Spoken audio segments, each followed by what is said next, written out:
सो आज हम लोग स्टार्ट करेंगे इंपॉर्टेंट क्वेश्चंस ऑफ, सबसे पहले हाउ डू ऑर्गेनिजम्स रिप्रोड्यूस। हम कोशिश करेंगे कि पूरे के पूरे चैप्टर को डिस्कस करें। मोस्ट इंपॉर्टेंट क्वेश्चंस जो बोर्ड्स में आने का सबसे ज़्यादा चांस है इस बार, वो वाले क्वेश्चंस डिस्कस कर लें। हम लोगों ने हेरिडिटी चैप्टर के इंपॉर्टेंट क्वेश्चंस डिस्कस कर लिए, कंट्रोल कोऑर्डिनेशन के कर लिए, इन दोनों के करें और किसी के भी करें क्या? नहीं? तो ठीक है, जितनी बाकी बची हुई बायो है हम लोग अभी कवर करेंगे। ठीक है, तो पहले हाउ डू ऑर्गेनिजम्स रिप्रोड्यूस के अंदर पहला इंपॉर्टेंट क्वेश्चन लिखना, what will happen if egg is fertilized and what will happen if egg is not fertilized?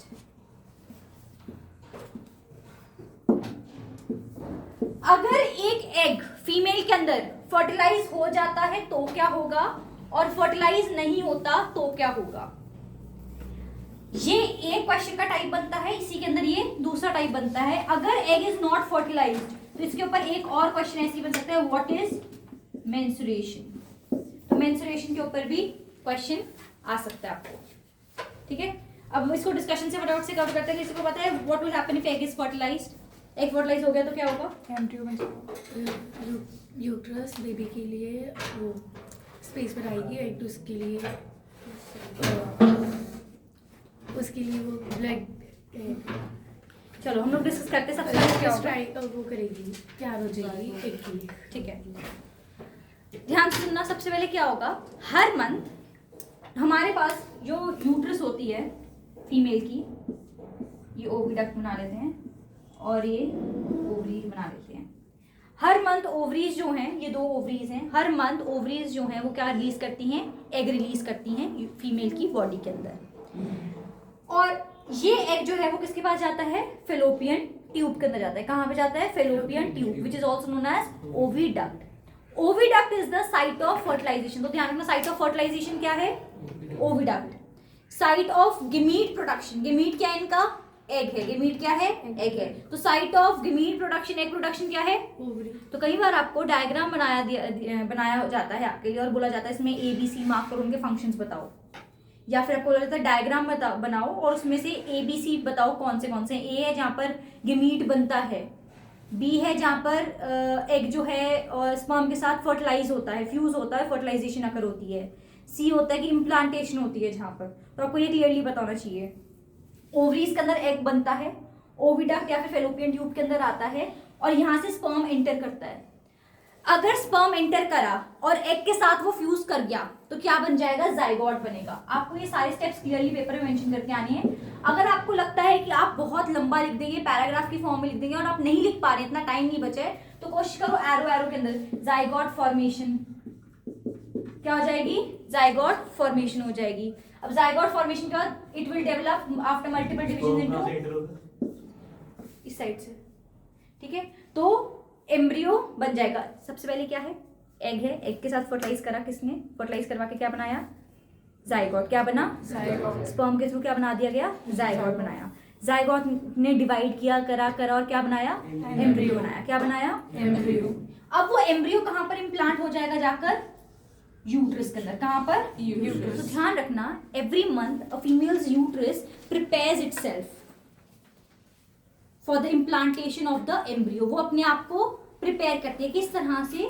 वो एक स्पॉन्जी टिश्यू लाइक सिस्टम बना लेती है अपनी बॉडी में। कैसे? स्पॉन्जी टिश्यू बना लेती है अपनी यूट्रस के अंदर। ये क्या बन जाती है? Spongy tissue. इसे हम क्या बोलते हैं? एंडोमेट्रियम। एंडोमेट्रियम जो है वो यूट्रस की अंदर वाली वॉल को कहते हैं। किसको कहते हैं? यूट्रस की सबसे अंदर वाली वॉल को। तो एंडोमेट्रियम जो है वो बहुत ज्यादा क्या हो जाती है? थिक हो जाती है। क्या हो जाती है? थिक। और यहाँ पर जो है हम लोग का एम्ब्रियो इम्प्लांट हो जाता है। क्या हो जाता है? इम्प्लांट हो जाता है। उसके बाद 9 मंथ्स की पार्चुरेशन के बाद, देखो मेरी क्लास बहुत ध्यान सुनना, मैं तुम्हें एनसीईआरटी के मैक्सिमम वर्ड्स कोशिश करूंगी कवर कर दूं, तुम्हें सब कुछ पहली बार तुमने अच्छे से सुनाओ। तो 9 मंथ्स के उस पीरियड के बाद हमारे पास क्या होती है? लेबर पेन आती है। क्या आती है? लेबर पेन होती है। उस टाइम पे बेबी का बर्थ होता है लेबर पेन के through. What is labour pain? उस केस के अंदर हमारे पास यूट्रस के अंदर एक वॉल होती है, मायोमेट्रियम। क्या होती है? What is myometrium? Muscular wall होती है। यूट्रस की मस्कुलर वॉल को क्या बोलते हैं? मायोमेट्रियम। तो मायोमेट्रियम जो है उसके अंदर रिदमिक कॉन्ट्रैक्शन एक्सपेंशन होते हैं, जिससे बेबी जो है वो बाहर पुश आउट हो जाएगा। ये है अगर एग फर्टिलाइज हो गया। I repeat, what will happen if egg is fertilize. अगर एग फर्टिलाइज हुआ तो यूट्रस के अंदर क्या होगा, लाइनिंग जो है वो यूट्रस के एंडोमेट्रियम वो जो थिकन हो जाएगी, ठीक है, वो अपने आप को प्रिपेयर करेगी फॉर इम्प्लांटेशन, इम्प्लांट हो जाएगा।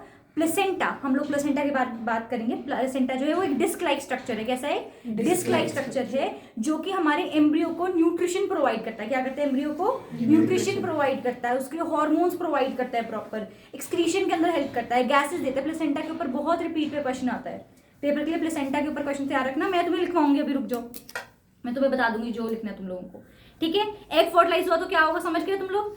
9 मंथ का सिस्टम तुम लोग को समझ आया। उसके बाद मायोमेट्रियम की कॉन्ट्रैक्शन से बेबी बाहर। अब अगर एग फर्टिलाइज नहीं हुआ तो क्या होगा, ठीक है। अगर एग फर्टिलाइज नहीं हुआ तो क्या होगी? मेंस्ट्रुएशन होगी। क्या होगी? मेंस्ट्रुएशन। अब हर मंथ जो ये वॉल है, एंडोमेट्रियम की वॉल है, दैट हैज प्रिपेयर्ड इटसेल्फ किस चीज के लिए? Implantation, for implantation of embryo. अगर यहाँ पर एम्ब्रियो नहीं है तो एग तो रिलीज हुआ ना, ये एग यहाँ से आ गया और यहाँ से यहाँ पर आ जाएगा एंडोमेट्रियम के अंदर, पर यहाँ पर इम्प्लांटेशन वाली चीज नहीं होगी, ना फर्टिलाइजेशन हुई ना इम्प्लांटेशन हुई इस केस के अंदर। तो उस केस में क्या होगा? The bloody wall, the blood containing wall which is the endometrium gets shedded off, shed off हो जाती है पूरी की पूरी, ठीक है। और वो पीरियड ब्लड की तरह, मेंस्ट्रुएशन ब्लड की तरह बॉडी से बाहर आ जाती है। क्लियर है इतना? कोई दिक्कत? ये वाला क्वेश्चन समझ आ गया सबको? कोई गलती तो नहीं करोगे पेपर में? एक फर्टिलाइज हुआ तो क्या होगा, क्या क्या लिखना है इसके अंदर? एंडोमेट्रियम के अंदर कुशन सिस्टम जो बता रही हूँ मैं आपको, कि ब्लड वेसल से पूरा वो फिल्ड अप होता है, खूब सारा ब्लड होता है जिसमें न्यूट्रिशन होता है, ठीक है। प्लेसेंटा रेडी हो जाती है अपने काम करने के लिए। ये सारी कहानी लिखोगे। और एग इज नॉट फर्टिलाइजेशन के अंदर मेंस्ट्रुएशन की कहानी लिखोगे, कि हर मंथ जो है फीमेल को मेंस्ट्रुएशन हो रही है। कोई बात नहीं, क्लियर है? तुम्हें क्वेश्चन कैसे आ सकता है? हाउ डज यूट्रस, इसके अलावा इसको मैंने तुम्हें पहला क्वेश्चन बता दिया, egg is fertilized, what will happen if egg is not fertilized. ये क्वेश्चन आ सकता है, मेंस्ट्रुएशन के ऊपर क्वेश्चन आ सकता है, या फिर चॉइस में लिखो एक और क्वेश्चन। तुम्हें 4 बता दिए, 1 2 3 4, ये एक ही क्वेश्चन के अंदर है टाइप्स, ये ऐसे पूछ सकते हैं, ऐसे पूछ सकते हैं। How does uterus prepare itself, how does uterus prepare itself for the fertilized egg, कि यूट्रस ने क्या क्या तैयारियां की हैं, ठीक है। आपको कोशिश करके आज नहीं तो कल तक मैं एक पीडीएफ बनाकर भेजूंगी, जिसके अंदर सिर्फ इनके आंसर्स होंगे, पैराग्राफ्स होंगे इन क्वेश्चंस के, ठीक है। तो आपको ये भी टेंशन नहीं रखनी है कि हमें पेपर के अंदर कितना क्या लिख कर आना है। आज आप इस क्लास में क्यों बैठे हो? आपको क्वेश्चंस लिखने, क्योंकि मैं आपको आंसर्स भेज रही हूँ। तो आपको बताना चाहिए ऐसे पूछा, कैसे पूछा, यही आंसर है, ठीक है। आपको आज क्वेश्चंस लिखने और सारी कहानी समझनी है, क्योंकि कई बार क्या होता है कि हमें टेक्स्ट समझ नहीं आ रहा होता एंड टाइम पे। अगर आज आप अच्छे से समझ लेते हो, जो आपको पीडीएफ भेजूंगी आपने सिर्फ उतनी प्रिपेयर कर लेंगे आप। स्पेशली वो बच्चे जो पंजाबी है, जिनके पास सिर्फ एक दिन है रिविजन के लिए पूरी, वो एंड टाइम पे कुछ नहीं उठा पाएंगे, ठीक है। आगे बात समझ? तो तुम्हें टेंशन ये नहीं लेनी कि आंसर फ्रेम कैसे करना है, मैम तो भी समझा रही, अभी सिर्फ समझना ही है। मैं तुम्हें एग्जैक्ट पीडीएफ भेजूंगी आंसर्स की, तुमने वो की पॉइंट्स लिखने हैं उसके अंदर। क्लियर है इतना? चलो नेक्स्ट क्वेश्चन तैयार करते हैं। What is placenta, what is placenta, what is placenta and explain its function. What is placenta and explain it's functions. ये भी पेपर के लिए बहुत इंपॉर्टेंट क्वेश्चन है और मोस्ट प्रॉब्ली एक्सपेक्टेड क्वेश्चन है पेपर का, ठीक है। What is placenta and the tissue that connects it, and the tissue, ये जो टिश्यू है इसके क्या फंक्शंस हैं, ठीक है। प्लेसेंटा एक डिस्क जैसा स्ट्रक्चर होता है। कैसा होता है? Disc like structure. कैसा होता है? डिस्क लाइक स्ट्रक्चर, जो फीटस को, यानी कि बेबी जो अभी डेवलप होने वाला है, डेवलपिंग बेबी को मदर से कनेक्ट करता है। So it is a disc like tissue which is connecting the foetus to the mother, ठीक है। अब इसका काम क्या क्या है? पहला काम है न्यूट्रिशन प्रोवाइड करना। क्या काम है? न्यूट्रिशन देना। दूसरा काम है गैशियस एक्सचेंज कराना। अब जो बेबी है वो भी तो ब्रीथ कर रहा है ना अंदर, तो वहां वो कैसे ब्रीथ करेगा? इस प्लेसेंटा के थ्रू गैशियस एक्सचेंज होगा। अब कई बार बुक्स के अंदर आपको लिखा होता है कि कार्बन डाइऑक्साइड जो है वो बाहर निकालता है, ऑक्सीजन अंदर लेकर जाता है, वही एक कहानी गैशियस एक्सचेंज के अंदर आती है। हॉर्मोन्स सप्लाई करने के लिए, डेवलपिंग बेबी को हॉर्मोन्स भी चाहिए कुछ, तो हॉर्मोन्स का एक्सचेंज होना है, हॉर्मोन्स देने हैं कुछ बेबी को, वो जाते हैं सारे। एक्सक्रीशन में हेल्प करता है बेबी की। किसमें हेल्प करता है? एक्सक्रीशन के अंदर। जो भी बेबी हेल्प करता है कोई भी प्रोसेस होता है उसका। हाँ जी, कोई लाइफ प्रोसेस ही हेल्प करता है उसके सारे। हाँ, सारी प्रोसेसेस को सस्टेन करवाने में, हेल्प कराने में, काम करवाने में, कंप्लीट कराने में हेल्प करता है। एक्सक्रीशन कैसे करवाता है? कोई भी वेस्ट है जो फीटस की बॉडी से निकल रहा है वो फीमेल की ब्लड के अंदर आता है, बॉडी में से बाहर जाता है, फिर वो कौन काम कराता है? सारा का सारा प्लेसेंटा काम कराता है। तो प्लेसेंटा डायग्राम है क्या है? नहीं, कुछ नहीं है। प्लेसेंटा एक डिस्क जैसा टिश्यू है, डिस्क लाइक टिश्यू है, जो फीटस को किससे कनेक्ट कर रहा है? मदर से। ठीक है, और ये सारे फंक्शंस परफॉर्म करता है। ठीक है, नेक्स्ट क्वेश्चन लिखो, फंक्शंस ऑफ, इसके ऊपर क्वेश्चन आ सकते हैं। देखो मैं तुम्हें टॉपिक्स बता रही हूँ कि ये टॉपिक से क्वेश्चन आ रहा है, और ये टॉपिक्स के थ्रू पूरा चैप्टर ही हो जाएगा अभी तुम्हारा। लिखो functions of different parts of male reproductive system, different parts of male reproductive system and female reproductive system. इसको फटाफट से डिस्कस करते हैं। कोशिश करना यहाँ पे छोटे छोटे लिख लो, नहीं लिख पाओगे तो भी कोई बात नहीं, नोट्स में भेजूंगी तुम्हें प्रॉपर छोटे छोटे वाले। ठीक है, male reproductive system and female reproductive system के क्या आएंगे? पार्ट्स के फंक्शंस के ऊपर क्वेश्चन या उनकी इंपॉर्टेंस के ऊपर क्वेश्चन। तो आपको एग्जैक्ट पता होनी चाहिए कि कोई चीज बॉडी में क्यों है, रिप्रोडक्टिव सिस्टम में क्यों है। ठीक है, सबसे पहले डिस्कस कर लेते हैं male reproductive system. Male reproductive system के अंदर सबसे पहले हमें क्या डिस्कस करना है? टेस्टिस। क्या डिस्कस करना है? ठीक है, टेस्टिस के अंदर एक इसके ऊपर अलग से क्वेश्चन आता है, why testis are placed outside the abdominal cavity in males. तो ये अलग से क्वेश्चन इसके ऊपर आता है। टेम्परेचर का लिखित होता है। ठीक है, डिस्कस करना शुरू करें। सबसे पहला मेल रिप्रोडक्टिव पार्ट है टेस्टिस। टेस्टिस क्या है? वो ऑर्गन, जैसे ओवरीज के अंदर क्या बन रहा है? एग बन रहा है और एग रिलीज हो रहा है वहां से, तो टेस्टिस क्या कर रहे हैं? स्पर्म प्रोडक्शन कर रहे हैं। पहला काम क्या है इनका? स्पर्म प्रोडक्शन करना। तो स्पर्म प्रोडक्शन के लिए ऑप्टिमम टेम्परेचर जो है वो 2 to 3 degree Celsius lesser than body temperature है। अगर वो बॉडी के अंदर रहते हैं तो वो स्पर्म प्रोडक्शन नहीं कर पाएंगे। केस स्टडी आई सोचो कि एक ह्यूमन मेल है जिसके अंदर बॉडी के अंदर ही जो है टेस्टिस रह गई है एब्डोमिनल कैविटी के अंदर, तो क्या प्रॉब्लम्स वो फ्यूचर में फेस कर पाएगा? तो वो जो ह्यूमन मेल होगा वो फर्टाइल नहीं होगा क्योंकि उसमें स्पर्म प्रोडक्शन नहीं हो पाएगी। और आप तुम लोग आंसर यहीं तक छोड़ दोगे, पर तुमने लिखना है इसको, क्यों नहीं होगी? क्योंकि स्पर्म प्रोडक्शन के लिए 2 to 2.5 और 3 degree Celsius lesser than normal body temperature हमें टेम्परेचर रिक्वायर्ड होता है। और दूसरा काम टेस्टिस का, ये तुम भूल जाते हो, टेस्टोस्टेरोन रिलीज करना। मेल सेक्स हार्मोन है ये। ठीक है, क्या है? Male sex hormone. अब टेस्टोस्टेरोन के भी 2 काम है, एक नहीं है, ध्यान सुनो, 2 काम है। पहला है कि ये स्पर्म प्रोडक्शन को एनहांस करेगा, फैसिलिटेट करेगा। टेस्टोस्टेरोन की क्वांटिटी अगर बॉडी में कम हो गई, प्रोडक्शन कम हो गई, तो स्पर्म प्रोडक्शन पे ये डायरेक्टली अफेक्ट कर देगा।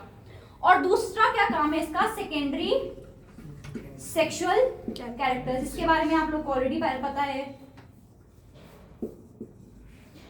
बियर्ड आना, मुस्टैच आना, वॉइस का चेंज हो जाना, ठीक है, हेयर का ग्रो हो जाना बॉडी के ऊपर बहुत ज्यादा। ठीक है, तो ये हम लोग को क्या है? टेस्टिस के बारे में। ये क्वेश्चन समझ आ गया टेस्टिस के ऊपर पूरा? ठीक है, ये क्या है? पेयर के अंदर प्रेजेंट है outside the abdominal cavity because required temperature 2 to 2.5 degree और 3 degree Celsius less than body temperature. 2 काम है, पहला स्पर्म प्रोड्यूस करता है। स्पर्म तभी प्रोड्यूस कर पाएगा अगर ये हार्मोन कौन सा रिलीज अच्छे से कर रहे हैं? टेस्टोस्टेरोन। टेस्टोस्टेरोन के 2 काम, स्पर्म प्रोडक्शन को एनहांस करना, फैसिलिटेट करना और सेकेंडरी सेक्सुअल कैरेक्टर्स देना। क्लियर है इतना? चलो दूसरा देखते हैं। दूसरा क्या है हमारे पास? Vast difference. तुम्हें वैसे ही ऐसे भी आ सकता है, तुम्हें डायग्राम दिया जाए, लेबलिंग, ये भी डायग्राम इस क्वेश्चन के लिए रेडी रहना हमें, तो लेबलिंग दी जाएगी वहाँ पर और तुम्हें पूछा जाएगा कि ये बताओ क्या है। तो सोचो ए वास्ट डिफरेंस है और उससे ए का क्या पूछेंगे तुम्हें? फंक्शन पूछेंगे पेपर में। ठीक है, तो वास्ट डिफरेंस बेसिकली क्या कर रही है? टेस्टिस से कहाँ पर लेके जा रही है स्पर्म्स को? यूरेथ्रा के पास। किसके पास लेके जा रही है? और स्टोर हो रही है एपिडिडमिस के अंदर। अब देखो इतना ज्यादा तुम्हें नहीं करना रिटन फॉर्म के लिए, ये ऑब्जेक्टिव क्वेश्चंस के लिए ज्यादा तैयार रहना इसमें से। ठीक है, ऑब्जेक्टिव क्वेश्चंस की किस में स्टोर हो रहे हैं, किस में बन रहे हैं। स्पर्म्स, सुनो, स्पर्म्स बनते किस में हैं? हमारे टेस्टिस में। स्टोर किस में होते हैं? एपिडिडिमिस के अंदर। किसमें? एपिडिडिमिस। किसमें? एपिडिडिमिस। वास्ट डिफरेंस का क्या काम है? ये जो स्पर्म्स है इनको कहाँ से उठाना? टेस्टिस से उठाना और यूरेथ्रा को देना। किसको देना? अब यूरेथ्रा की बात करें, इतना याद हुआ तुम लोगों को? कोई ऐसा मुश्किल लग रहा है? इतनी स्पीड ठीक है सबके लिए? यूरेथ्रा क्या है? स्पर्म्स अभी किसके पास आए? यूरेथ्रा के पास। कौन लेकर आया है? Vast difference. यूरेथ्रा जो है एक कॉमन ओपनिंग है। किसके लिए? यूरिन के लिए और स्पर्म्स के लिए। किसके लिए? यूरिन एंड स्पर्म्स के लिए। क्लियर? इतनी बात बिल्कुल अच्छे से क्लियर हो गई? ठीक है, ये अब ध्यान सुनना, ग्लैंड्स कौन से हैं, इनके ऊपर क्वेश्चन आने का चांस है पेपर में। ग्लैंड्स, पहला ग्लैंड कौन सा हमारे पास? प्रोस्टेट, और दूसरा है seminal vesicle. Prostate gland and seminal vesicle gland, दो ग्लैंड्स है हमारे पास, prostate gland and seminal vesicle gland. ठीक है, दोनों ही ग्लैंड्स ने एक काम करना है, सीमेन रिलीज कर रहे हैं। क्या रिलीज कर रहे हैं? सीमेन। क्या रिलीज कर रहे हैं? सीमेन। ये एक कलरलेस सा फ्लूइड है, कलरलेस येलोइश सा फ्लूइड है। एंड इस सीमेन के अंदर क्या है? एक तो ये सीमेन का काम है न्यू नरिशमेंट प्रोवाइड करना। किसको प्रोवाइड करना? नरिशमेंट स्पर्म्स को। क्या काम है? नरिशमेंट स्पर्म्स को प्रोवाइड करना। मतलब अगर ये नहीं है तो नरिशमेंट नहीं मिल रही है स्पर्म्स को, तो ये पूरा रिप्रोडक्टिव सिस्टम आपस में कनेक्टेड नहीं है। ये नहीं होगा तो भी ये नहीं अच्छे से प्रोड्यूस होंगे, ये नहीं होगा तो भी इसमें प्रॉब्लम आएगी स्पर्म प्रोडक्शन के अंदर। ठीक है, क्योंकि प्रोडक्शन तो चलो हो जाएगी, नरिशमेंट नहीं हो तो स्पर्म्स आगे सर्वाइव नहीं कर पाएंगे। और दूसरा काम क्या है इनका? Facilitate transport. Facilitate transport of the sperms. अब स्पर्म्स मूव कर जाए इजीली, क्योंकि कोई भी सॉलिड चीज को मूव कराना मुश्किल है as compare to liquid form के अंदर। तो सीमेन जो है वो ट्रांसपोर्टेशन ऑफ स्पर्म्स के अंदर from male body to female body वो आसान कर देता है। तो क्लियर है? इतना सबको अच्छे से समझ आया? फटाफट से रिपीट करते हैं। मेल रिप्रोडक्टिव सिस्टम, बस इतना ही है मेल रिप्रोडक्टिव सिस्टम। सुनो, मेल रिप्रोडक्टिव सिस्टम में सबसे पहले हैं टेस्टिस। टेस्टिस जो है वो प्राइमरी सेक्स ऑर्गन होते हैं जिसके अंदर स्पर्म्स बनते हैं। अडोलेसेंस की एज में, प्यूबर्टी की स्टेज के अंदर स्पर्म्स बनना शुरू हो जाते हैं। ये स्पर्म्स जो हैं टेस्टिस के अंदर तभी बनेंगे अगर ये एब्डोमिनल कैविटीज से बाहर होगी। टेस्टिस, पेयर ऑफ टेस्टिस होते हैं। अगर किसी के पास एक टेस्टिस हो तो क्या वो स्पर्म्स प्रोड्यूस कर सकता है? हाँ, बॉडी में स्पर्म प्रोडक्शन तब भी होगी, वो ऑर्गेनिज्म तब भी फर्टाइल होता है। एक टेस्टिस के साथ भी फर्टाइल होता है, बट इतनी अच्छी उस केस में नहीं होती फर्टिलिटी। ठीक है, कि स्पर्म प्रोडक्शन इतनी बेटर नहीं हो पाएगी। दो टेस्टिस जो काम कर रहे हैं वो सिंगल नहीं कर पाएगा उतने अच्छे से, पर होगी फर्टिलिटी। समझे आए तुम लोग को बात? बट तुम्हें कोई बोले कि अगर किसी ऑर्गेनिज्म के पास प्रोस्टेट ग्लैंड ही नहीं है और सेमिनल वेसिकल भी नहीं है तो क्या तब काम होगा? ना, तब वो फर्टाइल नहीं है मेल उस केस के अंदर। ठीक है, आगे बात समझ अच्छे से। तो testis outside the abdominal cavity क्यों है? क्योंकि 2 to 2.3 2.5 या फिर 3 डिग्री सेल्सियस लेसर टेम्परेचर चाहिए बॉडी से। दूसरा, टेस्टिस का काम क्या क्या है? स्पर्म प्रोडक्शन करना और टेस्टोस्टेरोन रिलीज करना। टेस्टोस्टेरोन का काम क्या है? वो स्पर्म प्रोडक्शन को फैसिलिटेट करते हैं। और दूसरा क्या करते हैं? सेकेंडरी सेक्सुअल कैरेक्टर्स देते हैं। नेक्स्ट है वास डिफरेंस। वास डिफरेंस का सिंपल काम है कि ये टेस्टिस में बने स्पर्म्स कहाँ पर उठाकर देना? यूरेथ्रा के अंदर। क्लियर? और स्टोर कहाँ पे हो रहे हैं स्पर्म्स? एपिडिडिमिस में। स्टोर किस में हो रहे हैं? एपिडिडिमिस के अंदर। Urethra is a common opening for sperm and urine. And glands क्या है? दो glands, prostate and seminal vesicle. कौन से? Prostate and seminal vesicle. दोनों का काम क्या है कि ये क्या रिलीज करते हैं? सीमन रिलीज करते हैं। सीमन के अंदर क्या होते हैं? बहुत ज्यादा शुगर्स वगैरह होती हैं जो कि क्या करती हैं? नरिशमेंट प्रोवाइड करती हैं हमारे स्पर्म को और ट्रांसपोर्टेशन को ईजी करती हैं। दोनों काम पता होना चाहिए। आप कुछ मिस नहीं करके आएंगे पेपर में, आपने अपना क्लियरली सब कुछ लिख कर आना है पेपर में। प्लीज आप लोगों की सबसे बड़ी प्रॉब्लम, आप कंप्लीट आंसर्स नहीं लिखते हो। मैं आपकी हेल्प इस तरह से करूंगी कि मैं आपको आंसर्स दे दूं, बट आप अगर अच्छे से नहीं सुनेंगे तो वो रिटेन भी रहेंगे और आखिरी दिन रट्टा नहीं बचता है अगर समझ नहीं आई वो चीज़। जो चीज़ समझ आई होती है ना, फिर वो अपनी लैंग्वेज में लिखना आसान हो जाता है हमेशा बच्चे के लिए। ठीक है, तो की पॉइंट्स याद करने, सारे की पॉइंट्स मैं यहाँ पे बोर्ड पे लिख रही हूँ। आगे बात करते हैं फीमेल रिप्रोडक्टिव। नहीं, ये लिखने की जरूरत नहीं पड़ेगी। ठीक है, नेक्स्ट है फीमेल रिप्रोडक्टिव सिस्टम के अंदर बात कर लेते हैं फटाफट से। फीमेल रिप्रोडक्टिव सिस्टम की हमने मैक्सिमम बात कर ली है। फीमेल रिप्रोडक्टिव सिस्टम के अंदर क्या है? सबसे पहले ओवरीज हैं। ओवरीज का भी क्या काम है? सबसे पहले एग प्रोडक्शन करना। क्या करना? Egg production. तो एग, जब एक फीमेल पैदा होती है, ध्यान सुनना, जब एक फीमेल पैदा हुई है तो उसके पास ऑलरेडी एग्स बने हुए हैं, पर वो मैच्योर फॉर्म में नहीं है। पर जब एक मेल पैदा हुआ है तब उसके पास स्पर्म्स नहीं होते, तब वो स्पर्म प्रोड्यूस करने की कैपेसिटी नहीं रखता है। तो जब प्यूबर्टी आती है तो मेल स्पर्म प्रोड्यूस कर रहा है, बट फीमेल अपने एग्स को मैच्योर करके रिलीज कर रही है। बस ये बात समझ आई है तुम्हें क्यों बता रही हूँ? इससे रिलेटेड कुछ भी हाई लेवल का क्वेश्चन आया तो तुम सॉल्व कर पाओ उसको। कैसे आता है हाई लेवल सेंस क्या? इन द सेंस कि तुम्हें ऐसा दे दिया कि जो एक प्रेग्नेंट फीमेल है वो एक टाइम पे 2 जनरेशन को कैरी कर रही है, एजर्शन। अच्छा। और रीजन बोल दिया कि जब एक फीमेल पैदा हुई तो एडोलेसेंस की एज में एग्स जो हैं वो प्रोडक्शन स्टार्ट होती है। तो रीजन फॉल और ट्रू इस केस के अंदर कि एक फीमेल जो है वो 2 जनरेशन को कैरी करती है अगर उसके पास वूम के अंदर फीमेल ही आगे बन रही है तो। ठीक है, क्लियर है? इतनी बात आगे चल सकते हैं हम लोग। फीमेल्स के अंदर सबसे पहले ओवरी की बात करें, पेयर ऑफ ओवरीज प्रेजेंट है। इन्होंने क्या करना है? सबसे पहले एग प्रोडक्शन करनी है, एग रिलीज भी यही करेंगे। दूसरा, ये कौन सा हार्मोन रिलीज करेंगे? ईस्ट्रोजन। कौन सा? ईस्ट्रोजन। एक्सपेक्ट तो नहीं कर रही, बट स्टिल आपको मैं एक ग्राफ भेजूंगी ग्रुप के अंदर। ये भी सेकेंडरी सेक्शुअल कैरेक्टर। हाँ, हाँ। और क्या करता है? एग प्रोडक्शन को फैसिलिटेट करता है, फैसिलिटेट करो। इम्प्रूव करता है, इजी रिलीज। अगर ईस्ट्रोजन के लेवल्स ठीक नहीं होंगे तो मेंस्ट्रुएशन सही से नहीं आएगी, पीरियड साइकिल खराब हो जाएगी, प्रेगनेंसी में प्रॉब्लम आएगी उस केस के अंदर। प्रेगनेंसी हो भी जाएगी तो स्टे नहीं करेगी। ठीक है, अच्छा ईस्ट्रोजन की बात कर नहीं, मैं आपको ना ग्राफ भेजूंगी, उसमें ना लिखा हुआ है कौन से फेज के अंदर कौन से हार्मोनल लेवल्स चेंजेस होते हैं। क्योंकि अभी थोड़ा सा पेपर में एक्सपेक्ट कर रही हूँ कि थोड़ा सा मुश्किल आए आपका साइंस का। एटलीस्ट साइंस का पेपर मैं टफ ही एक्सपेक्ट कर रही हूँ इस साल, क्योंकि मैथ्स का बहुत आसान आ गया है। तो एक पेपर जैसे पिछले साल मैथ्स का बहुत ज़्यादा क्या आया था, टफ आया था कंपैरेटिवली, और साइंस का बहुत ईजी आ गया था पेपर। तो इस बार मैं तुमसे बहुत ज़्यादा एक्सपेक्ट करूँ कि पेपर थोड़ा अच्छे लेवल का हो तुम्हारा साइंस का। तो ये ग्राफ में आपको ग्राफ बेस्ड क्वेश्चन आ सकता है कि कौन से फेज के अंदर फीमेल जो है वो ओव्यूलेटिंग फेज के अंदर होगी, या कौन से फेज के अंदर वो फर्टिलाइजेशन बेस्ट, अगर फर्टिलाइजेशन हुई तो प्रेगनेंसी का पक्का चांस है, या फिर ईस्ट्रोजन प्रोजेस्टेरॉन लेवल्स किस तरह से चेंज होते हैं during the course of 1 month. Fertilisation के टाइम पे अगर मतलब फॉर एग्जांपल अगर फीमेल प्रेग्नेंट है तो क्या ईस्ट्रोजन प्रोजेस्टेरॉन लेवल्स का चेंज आता है। तो मैं आपको एक छोटा सा ग्राफ भेजूंगी, उससे वो पूरा क्लियर हो जाएगा आपको। ये एनसीईआरटी में है?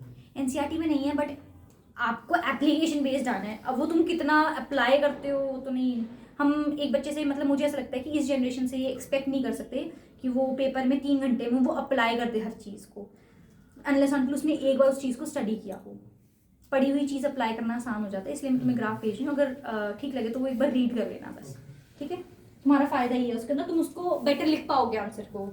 ईस्ट्रोजन प्रोजेस्टेरॉन के ऊपर क्वेश्चन आया तो। चलो वापस बात करते हैं ईस्ट्रोजन की। ईस्ट्रोजन क्या है, पहला काम क्या कर रहा है? जैसे टेस्टोस्टेरॉन क्या करता था? स्पर्म प्रोडक्शन को फैसिलिटेट करता था, एनहांस करता था, अच्छे करता था, इंप्रूव करता था, उसको हेल्प करता था। ईस्ट्रोजन भी सेम कर रहा है, एग प्रोडक्शन के अंदर हेल्प कर रहा है, एग रिलीज के टाइम पे हेल्प कर रहा है। इसके हार्मोनल लेवल्स ठीक होने बहुत ज़रूरी हैं अगर हमें प्रेगनेंसी चाहिए या फिर मेंस्ट्रुएशन साइकिल ठीक चाहिए। ठीक है, ईस्ट्रोजन का दूसरा काम क्या है? Secondary sexual characters. क्या है? बोलो, सेकेंडरी सेक्सुअल कैरेक्टर्स। टेस्टोस्टेरॉन और ईस्ट्रोजन के जो फंक्शंस है वो लगभग बिल्कुल सेम है, बस एक मेल में काम कर रहा है और एक फीमेल में काम कर रहा है। एक मेल के मीट को फैसिलिटेट करा रहा है प्रोडक्शन, एक फीमेल के मीट को करा रहा है कंट्रोल। दोनों क्या कर रहे हैं? Secondary sexual characters. ठीक है, क्लियर है? इतना आगे चल सकते हैं हम लोग? Yes ma'am. ठीक है, आगे चलते हैं। अब हम लोगों ने ये फेलोपियन ट्यूब, नेक्स्ट बात करते हैं हम लोग किसकी? ओवरी के बाद फेलोपियन ट्यूब। तो fallopian tube is a tube like structure जिसे हम ओविडक्ट भी कहते हैं, और ये साइट ऑफ फर्टिलाइजेशन है। फर्टिलाइजेशन कहाँ पे होगी? ओवरी के अंदर, ओविडक्ट के अंदर। किसमें? ओविडक्ट के अंदर। ठीक है, ओविडक्ट से कहाँ पे जाएगा? यूट्रस के अंदर। किसके अंदर? यूट्रस के अंदर। ओवरी से ओविडक्ट, ओविडक्ट से यूट्रस। मैंने अभी डायग्राम में बनाया हुआ था बुरा सा। ओवरी, ओवरी से ओविडक्ट, ओविडक्ट से यूट्रस। यूट्रस को मैंने आपको पहले क्वेश्चन में बता दिया किस तरह से वो अपने आप को प्रिपेयर कर रहा है, स्पॉन्जी लेयर कर रहा है, thick layer with blood vessels prepare करके रख रहा है कि मेरे पास अब फर्टिलाइज्ड एग्स ने आना है, प्लेसेंटा भी रेडी रह रहा है उसको फैसिलिटेट करने के लिए, उसकी प्रोडक्शन को हेल्प करने के लिए। आगे नेक्स्ट क्वेश्चन, यूट्रस की बात होगी हम लोग की। ठीक है, बस हम लोग को इसके अंदर इतना ही करना था। ठीक है, मेंस्ट्रुएशन के ऊपर मैंने तुम्हें बता दिया, थिक स्पॉन्जी लेयर के ऊपर बता दिया, नरिशमेंट। लैक्टेशन पीरियड पता है आप लोगों को? नहीं पता। नहीं किसने नहीं किसने बोला? चैप्टर में ढंग से नहीं आता। ठीक है, कोई बात नहीं। अभी लैक्टेशन पीरियड के बारे में बात करते हैं। लैक्टेशन मतलब lactation word is for milk, lactation word is for milk. तो जब एक फीमेल है वो बर्थ देती है बेबी को, तो उसकी बॉडी के अंदर ऑक्सीटोसिन रिलीज होता है, बर्थ के टाइम पे भी रिलीज होता है यूट्राइन कॉन्ट्रैक्शंस कराने के लिए। बट मेन चीज़ आपको याद रखनी है, जब एक फीमेल जो है प्रेग्नेंट है तो उसके मैमरी ग्लैंड्स जो हैं वो डेवलप हो रहे हैं। कौन से ग्लैंड्स? Memory glands. ये एक्टिवेट होते हैं अच्छे से हार्मोन लेवल्स के कारण, ठीक है। और फीमेल की जब बेबी हो जाता है, ठीक है, जब बेबी बाहर आ जाता है, उसके बाद फीमेल की बॉडी से मिल्क प्रोडक्शन होती है, ठीक है। अब वो मिल्क प्रोडक्शन को हम लोग क्या बोलते हैं? The period for which the female is able to produce milk, ठीक है, for the babies feed is known as lactation period. वो क्या कहते हैं उसको हम लोग? ये फीमेल टू फीमेल चेंज हो सकता है, ये हार्मोन्स पे भी डिपेंड करता है, फीमेल की लाइफस्टाइल पे डिपेंड करता है, बहुत सारी चीज़ों के ऊपर डिपेंड करता है, मल्टीपल चीज़ें, एक्सटर्नल और इंटरनल फैक्टर्स हैं बहुत सारे, ठीक है। लैक्टेशन पीरियड अगर सिंपल समझना चाहो तो lactation period is the period of time for which the female is producing milk from her body after the birth of the baby, ठीक है। ये लैक्टेशन पीरियड होता है।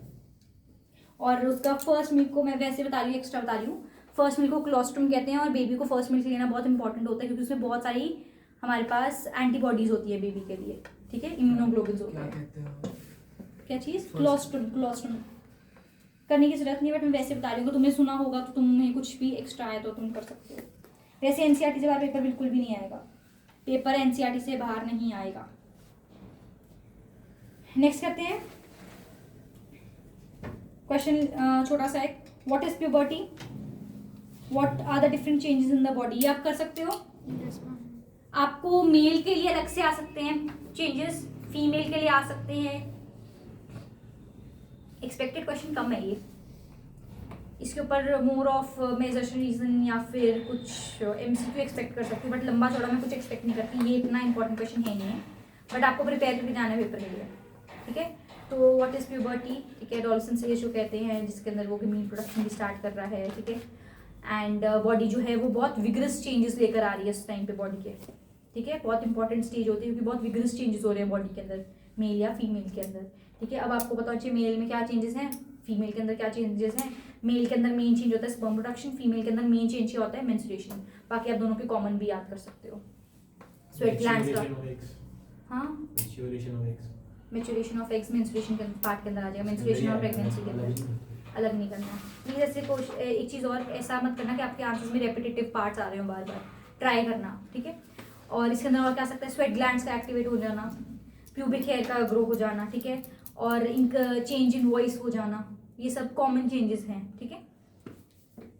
और ये ग्लैंड्स का एक्टिवेट हो जाना। नेक्स्ट क्वेश्चन तैयार करो, लिखो, explain budding in hydra with diagram. ये रिसेंट क्वेश्चन है, बडिंग वेजिटेटिव प्रोपगेशन से क्वेश्चन आता है, 2-3 नंबर में आता ही आता है। अगर किसी ने प्रीवियस ईयर क्वेश्चन करे होंगे तो उसने ये रियलाइज किया होगा। Budding in hydra with diagram, तो बडिंग इन हाइड्रा समझ लेते हैं फटाफट से क्या होता है। रिप्रोडक्शन चैप्टर के डायग्राम्स स्पेशली छोटे छोटे वाले करके जाना, ठीक है। वो चांसेस कम होते हैं ना कि 5 नंबर में वो डायग्राम आ रहा है, 5 नंबर में डायग्राम में डालते हैं वो 2-3 नंबर में डायग्राम डालते हैं और उसकी एक्सप्लेनेशन भी डालते हैं और किसी के सब पार्ट में डालते हैं डायग्राम, क्योंकि उनको एक ही क्वेश्चन पूरा डायग्राम देने में इतना नहीं लगता है इंपॉर्टेंट। ऐसा नहीं है कि आपको डायग्राम्स नहीं करने हैं, करके सारा कुछ जाना होता है पेपर के लिए, बट वैसे छोटे छोटे डायग्राम्स को जो आप बड़ी इजीली मिस करते हो। पिछले 3 साल से छोटे छोटे डायग्राम्स आ रहे हैं। लिशमैनिया भी आया है एक बार, ठीक है, और प्लाज्मोडियम भी आया है, और वो भी आया अभी, हाइड्रा ही आया पिछले साल शायद, प्लेनेरिया भी आया है। ये जितने वेजिटेटिव प्रोपगेशन वाले हैं वो ज़्यादा, सॉरी, जितने एसेक्सुअल रिप्रोडक्शन वाले हैं वो ज़्यादा आ रहे हैं पिछले कुछ सालों से। आपको सारा कुछ करके जाना प्लीज़। बडिंग इन हाइड्रा समझते हैं क्या होता है इसके अंदर। बडिंग का मतलब समझना, यीस्ट के अंदर भी बडिंग आ सकती है, बोर्ड्स में आई हुई है, चाहे वो एनसीईआरटी में हो या ना हो। मैं आपको पहले बता रही हूँ, बोलना मत बाद में मुझे आके, मैंने करवाई थी। यीस्ट के अंदर क्या होता है, बडिंग इन हाइड्रा में, दोनों में एक्सप्लेन कर रही हूँ। हाइड्रा में क्या होता है, बडिंग का मतलब समझो, एक पॉइंट पर एक्सेसिव जो सेल्स हैं वो डिवाइड करने लग जाएंगे। जिससे कैंसर नहीं होता, सेल्स एकदम से अनकंट्रोल्ड डिवीजन हो जाती है। कैंसर क्या होता है, uncontrolled division of cells. Cells बढ़ते जा रहे हैं, डिवाइड होते जा रहे हैं, उनको कंट्रोल नहीं हो रहा है, ठीक है, एग्जैक्टली इसमें भी ऐसे ही होता है। बडिंग में एक पॉइंट पे बहुत ज्यादा सेल्स जो है वो डिवाइड करने लग गए, सेल डिवीजन हुई, वहां पर एक क्लस्टर ऑफ सेल्स बना, उसे हमने क्या बोल दिया, बड बोल दिया। वो जो आउटग्रोथ बनी उसको क्या बोल दिया, बड बोल दिया। और वो बड क्या कर गई, आगे ग्रो करी बेबी हाइड्रा के अंदर। जैसे ही ये टर्म लिखी होनी चाहिए पेपर के अंदर, फेवरेबल कंडीशन आई, जैसे ही फेवरेबल कंडीशन आई, ये यहाँ से कट ऑफ हो गई बेबी बड, और हमारे पास जो है वो डेवलप करने लग गया पूरा कंप्लीट हाइड्रा के अंदर। और ये तभी होगा जब फेवरेबल कंडीशन भी होगी और वो जो बेबी हाइड्रा है उसको पता है पूरी अपने पास मेच्योर्ड कंडीशंस में है कि वो खुद सर्वाइवल कर सकता है अपना। बडिंग की कहानी समझ आई। बडिंग में कैसा होगा, सबसे पहले जो एक सेल है वो बहुत रैपिडली डिवाइड करने लग जाएगा एक ही पॉइंट पर। वो क्या करेगा, एक आउटग्रोथ जैसा बनेगा और वो आउटग्रोथ फर्दर ग्रो कर जाएगी। क्लियर, बेबी हाइड्रा के अंदर, और फिर वो डिटैचमेंट हो जाती है। कोशिश करना जितना हो सके, बडिंग हो गया, फ्रेगमेंटेशन हो गया, आप लोगों का रीजनरेशन हो गया, डायग्राम के थ्रू एक्सप्लेन करके आना पेपर में, तुम्हें पूछे या ना पूछे, क्योंकि आप जितना अच्छा डायग्राम के थ्रू एक्सप्लेन कर पाते हो अपनी बात को, उतना रिटन फॉर्म में नहीं कर पाते। कुछ भी लिखाते हो फिर तुम, कुछ भी होता है उसके अंदर, कैसे याद करूँ। अच्छा, मुझसे पेपर लेके जाना केमिस्ट्री के, केमिस्ट्री का देता ना फुल सिलेबस। अच्छा किया तुम लोगों ने इस बार, काफी बच्चों ने अच्छा किया, खुश थी काफी बच्चों से। ठीक है, नेक्स्ट क्वेश्चन है, व्हाट इज वेजिटेटिव प्रोपगेशन। लिखो, what is vegetative propagation, what are its advantages and disadvantages, what are its advantages and disadvantages. ठीक है, ये क्वेश्चन तैयार करना है। एडवांटेजेस क्या होती हैं, अच्छा वेजिटेटिव प्रोपगेशन क्या होती है, कोई बताओ, कोई ट्राई। जो फ्रूट्स वगैरह सीड्स लैक करते हैं उनको प्रोड्यूस कर सकते हो, वो तो एडवांटेज है उसकी। होता क्या है vegetative propagation, parts of plant के थ्रू नया प्लांट बनना। हाँ ठीक है, मैंने तो आप उनके जो- सीड्स नहीं होते, उनके पार्ट्स यूज करके नया। अच्छा, आई एम सो सॉरी, मुझे सुना सिर्फ इतना ही सुना कि सीड्स नहीं होते तो उनको कोई ग्रो कर बात सकते हैं। I am so sorry. ठीक है, तो कुछ वेजिटेटिव पार्ट्स होते हैं हमारे पास प्लांट के अंदर। कौन से पार्ट्स होते हैं, वेजिटेटिव पार्ट्स, जैसे कि स्टेम हो गई, रूट हो गई, लीफ हो गया। ठीक है, तो रूट, लीफ, स्टेम, ऐसे पार्ट्स को लेकर जब पूरा का पूरा प्लांट हम ग्रो कर पाए कम से कम टाइम के अंदर, उसको हम क्या बोलते हैं, वेजिटेटिव प्रोपगेशन बोलते हैं। क्या बोलते हैं, वेजिटेटिव प्रोपगेशन। एग्जाम्पल के थ्रू पूछ सकते हैं कि जैसे मैंने अभी बनाना का रिसेंटली देखा था, क्वेश्चन आया वो प्रीवियस ईयर के अंदर, बताते हुए। हाँ जी, क्रायोफाइल। मैं एक सेकंड बताती हूँ तुम लोगों को इसके बारे में, एक बार ये डिस्कस कर लूँ वेजिटेटिव प्रोपगेशन का। वेजिटेटिव प्रोपगेशन का मतलब समझ आया, कोई भी वेजिटेटिव पार्ट है जैसे रूट, स्टेम, लीफ, इससे पूरा का पूरा प्लांट ग्रो करवाना is vegetative propagation. Vegetative propagation की एडवांटेजेस क्या हैं, पहली चीज सेव टाइम, टाइम को सेव करता है। दूसरा, कोई ऐसा प्लांट है, हाँ जी, दूसरा वेरी गुड, हम लोग को अगर कोई डिजायर्ड कैरेक्टरिस्टिक्स चाहिए तो वो आगे सस्टेन हो सकते हैं। सोचो मैं एक प्लांट हूँ, ठीक है, मेरे अंदर वो सारी कैरेक्टरिस्टिक्स हैं जो एक ह्यूमन को चाहिए, तो मेरे को क्या करवाया जा सकता है, वेजिटेटिवली प्रोपगेट करवा दो। वेजिटेटिव प्रोपगेशन से जो ऑफस्प्रिंग आता है, मतलब मेरे से जो आगे प्लांट बनेगा वेजिटेटिव प्रोपगेशन के बाद, वो एग्जैक्टली सिमिलर प्रॉपर्टीज रखेगा। बहुत ना के बराबर वेरिएशंस होती हैं, तो वेरिएशंस नहीं होती, ये एक एडवांटेज भी है और ये एक डिसएडवांटेज भी है। डिसएडवांटेज कैसे कि अगर कोई डिसीज है तो वो कैरी फॉरवर्ड हो रही है, और एडवांटेज कैसे कि अगर कोई अच्छी चीज है तो वो भी कैरी फॉरवर्ड हो रही है हम लोगों की। ठीक है, तो ये दोनों में पॉइंट है कि वेरिएशंस नहीं होती हैं, डिजायर्ड कैरेक्टर्स आ सकते हैं इसके अंदर हमारे पास। वेजिटेटिव प्रोपगेशन के अंदर टाइम सेव होता है। वेजिटेटिव प्रोपगेशन के अंदर अगर मेरे पास कोई ऐसा प्लांट है जो सीड अब नहीं प्रोड्यूस कर सकता, जैसे बनाना के सीड्स नहीं है, वो सीड्स नहीं प्रोड्यूस कर सकता, तो उस केस में हम ऐसे प्लांट को भी आगे ग्रो कर सकते हैं। Seedless plants can be grown, जो ऑफस्प्रिंग्स है वो एग्जैक्टली कॉपी ऑफ पेरेंट्स होंगे। क्लियर, कोई वेरिएशंस नहीं होगी, टाइम बचेगा, कॉस्ट इफेक्टिव है फार्मर के लिए, एक ही प्लांट से मल्टीपल प्लांट्स बना सकता है वो, तो कॉस्ट इफेक्टिव है उस केस के अंदर। तो वेजिटेटिव प्रोपगेशन की एडवांटेजेस सबको समझ आई, कोई प्रॉब्लम तो नहीं है, बोलो जल्दी से क्या क्या बोलोगे, एक बार फटाफट कोई एक जना बोलो, तारुफ से स्टार्ट करते हैं, और कोई बताओ।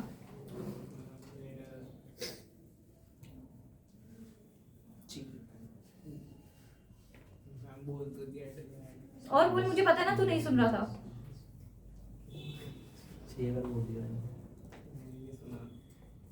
जब मैं यहाँ पे क्लास में खड़ी होती हूँ ना, तो मुझे दिखता है कि कौन मेरी बात सुन रहा है। और कौन कितना कहाँ मुझे देखते देखते खो गया है। तो ऐसा मत करो प्लीज, ठीक है?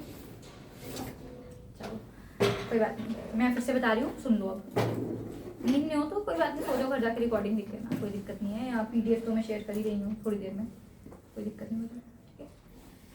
क्या कर रहे थे हम लोग? एडवांटेजेस क्या है वेजिटेटिव प्रोपगेशन की? सीडलेस जो होते हैं प्लांट्स, जो सीड प्रोड्यूस नहीं कर सकते, उन्हें वापस ग्रो करने में हेल्प करता है।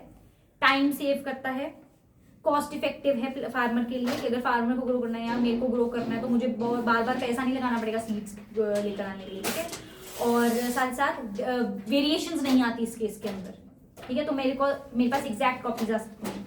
डिसएडवांटेज क्या है? अगर मेरे एक प्लांट को कोई डिसीज होगी तो उससे जो ऑफस्प्रिंग आ रहा है उसको भी वही डिसीज आ जाएगी, वेरिएशंस नहीं होंगी इस केस के अंदर। तो कोई मैं इसके अंदर चेंजेस नहीं लेकर आ पाऊंगी, अपने आप से इसके अंदर कुछ चेंजेस नहीं आ पाएंगे, ठीक है? वेरिएशंस होना ना होना दोनों में देख सकते हैं एडवांटेज। दोनों ही है, एक एडवांटेज भी है कि अगर मैंने वही बोला ना कि मेरे में डिसीज है, मेरे ऑप्शन में भी वो डिसीज आ गई तो वो एक मेरे लिए क्या हो गई, प्रॉब्लम हो गई है। बट अगर मेरे में अच्छे कि मैं मेरी लाइफ टाइम इंक्रीज हो रही है, मेरी लाइफ टाइम कैपेसिटी ज़्यादा है, मैं सीड ज़्यादा प्रोड्यूस करती हूँ, या कुछ भी ऐसी डिजायर्ड कैरेक्टरिस्टिक्स है, मेरे पास न्यूट्रिशनल वैल्यू ज़्यादा है, तो वही आगे मेरे ऑफस्प्रिंग में भी आ रही है वो चीज़, ठीक है? सस्टेनेबल कैसे करें अगर वेरिएशन होती नहीं तो? सस्टेन कैसे कर रही है? ये एक आर्टिफिशियल चीज़ है ना जो हम करवा रहे हैं, नेचर नहीं कर रही है। फिर भी वो तो पता है, पर वेरिएशन आई नहीं तो सस्टेन कैसे हो रही है? ऐसे कई प्लांट्स हैं जो नहीं सस्टेन कर रहे हैं, जैसे हाइब्रिडाइजेशन उसी को तो कहते हैं। कई चीज़ें नहीं सस्टेन कर पाई है ना वेरिएशंस के कारण। कई चीज़ें अगर वेरिएशंस नहीं आई तो स्टे भी नहीं करी। हमारे पास ऐसे बहुत सारे प्लांट्स हैं वेजिटेटिव प्रोपोगेट करके भी नहीं ग्रो करे आगे, उनके पास नहीं इतनी वाइबिलिटी थी, वो बहुत जल्दी खराब हो गए। तो रिस्क वो नहीं है कभी? हाँ, तो रिस्क तो हर चीज़ में। अब हम लोग एक्सपेरिमेंट नहीं करते हैं ना। अब हमें पता है कि जो रोज है वो स्टेम कटिंग से बन जाता है, हमने उसको एक्सपेरिमेंटली एक बार देख लिया तो हम उसको मल्टीपल टाइम स्टेम कटिंग से करते हैं। एक पॉइंट बात तो ठीक है, कोई बात नहीं, पूछ लेना क्लास के बाद, लिख के रख ले साइड पे। अभी नेक्स्ट क्वेश्चन तैयार करो। हाँ जी, याद रहता। ठीक है, नेक्स्ट लिखो। इंपॉर्टेंट लिखना अब इस क्वेश्चन को। Question on spore formation in bread mould. ये क्वेश्चन बहुत इंपॉर्टेंट है भाई पेपर के लिए। स्पोर फॉर्मेशन इन ब्रेड मोल्ड।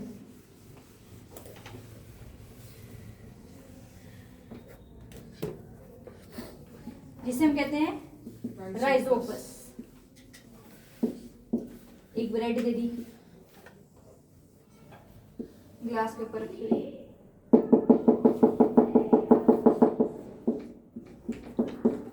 बताओ क्या है ये? ब्रेड पे लगी है फंगस। इतनी गंदा डायग्राम होगा तुमसे पहचाना भी नहीं जाएगा बोर्ड में। वो ऐसा भी हो सकता है किसी प्रिंटिंग खराब हो तो आप वहां पे लड़ने नहीं लगेंगे। कॉमन सेंस है, ब्रेड वाला एक ही बनाता है राइजोपस में, ठीक है? इसे ब्रेड मोल्ड कहते हैं हम लोग। क्या बोलते हैं? Bread mould. ब्लैक कलर का होता है वैसे ये। देखो क्वेश्चन क्या क्या आ सकता है इसका डायग्राम, इसके एडवांटेजेस, कौन सा इसका रिप्रोडक्टिव पार्ट होता है, कौन सा इसका नॉन रिप्रोडक्टिव पार्ट होता है या वेजिटेटिव पार्ट होता है। रिप्रोडक्टिव पार्ट या फिर नॉन रिप्रोडक्टिव पार्ट, जिसे हम वेजिटेटिव पार्ट कहते हैं, कौन से होते हैं इसके अंदर। या फिर कुछ क्वेश्चन इससे रिलेटेड पेपर में आ सकते हैं, हाइफे से रिलेटेड। इसके पास होते हैं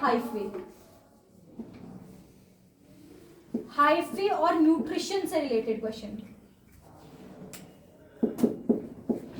कि क्यों ये मेरे पास दो ब्रेड है, एक ड्राई है, एक पे शुगर सॉल्यूशन लगा दिया, किस पे अच्छे से ग्रो कर रही है, क्यों कर रही है ग्रो, शुगर सॉल्यूशन, ठीक है? इसके ऊपर क्वेश्चन आ सकता है। समझते हैं फटाफट से।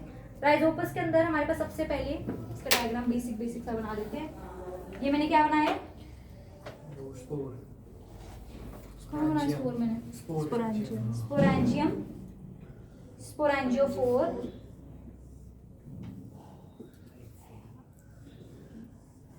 ये क्या है? ऐसे पूरा से नेटवर्क होता है, ये होते हैं हाइफे, ये होता है स्पोरेंजियम, ये है हमारे पास, इसके अंदर होते हैं स्पोर्स। डायग्राम एनसीईआरटी का पहचानने के लिए करना, पर जो तुम्हें वहां पर बना के आना है वो नोट्स वाला करके आना, ठीक है? तुझे पता मैंने ऐसा तुझे भी बोला। ये है स्पोरेंजियोफोर, ठीक है। और ये क्या है? हाइफे। हाइफे के नेटवर्क को क्या बोलते हैं? माइसीलियम। क्या बोलते हैं? माइसीलियम। क्लियर है? तो जब भी फेवरेबल कंडीशंस आएगी ये स्पोरेंजियम जो है ये ओपन हो जाएंगे और स्पोर्स बाहर आ जाएंगे। क्लियर है? स्पोरेंजियोफोर सिर्फ एक स्टॉक की तरह काम कर रही है। ये हाइफे है। हाइफे का पूरा जो जाल है, सिंगल वाले को क्या बोल रहे हैं? हाइफे। और जो पूरा इसका जाल नेटवर्क ऑफ हाइफे को हम लोग क्या बोलते हैं? स्पोरेंजियोफोर। क्या बोलते हैं? सॉरी क्या बोलते हैं? माइसीलियम। क्या मेरे पीछे स्पोरेंजियोफोर बोलने लग गए? क्या बोलते हैं? माइसीलियम। क्या बोलते हैं? माइसीलियम। हाइफे का काम है न्यूट्रिशन लेना। किससे? मॉइस्ट ब्रेड से। राइजोपस जो है वो ब्रेड पे ग्रो करता है, इसलिए ब्रेड मोल्ड कहते हैं। ये न्यूट्रिशन तभी अच्छे से ले पाता है जब ये क्या हो? मॉइस्ट हो ब्रेड। क्या हो? मॉइस्ट हो। एक ब्रेड है वो मॉइस्ट नहीं है, पर बारिश के मौसम में मैंने उसको बाहर रख दिया है, तब भी वहां पे ग्रो करेगी कि नहीं राइजोपस? राइजोपस तब भी ग्रो करेगी। जरूरी नहीं है मुझे ब्रेड गीली करके रखनी है तो राइजोपस आएगी। मैंने उसको मॉइस्चर वाली कंडीशंस में रख दिया, हल्का से ह्यूमिड वाला मौसम होता है, जब बारिश हो रही है तो क्या ह्यूमिडिटी होती है, बहुत ज्यादा चिपचिपापन होता है गर्मियों में, तो उस टाइम पे राइजोपस जल्दी ग्रो कर जाएगी। आगे बात समझ? मॉइस्ट सरफेस पे मेरे पास 3 ब्रेड है, एक बिल्कुल ड्राई, एक सिर्फ मॉइस्ट और एक है मॉइस्ट विद शुगर सॉल्यूशन। किसमें ग्रो करेगी? Moist plus sugar.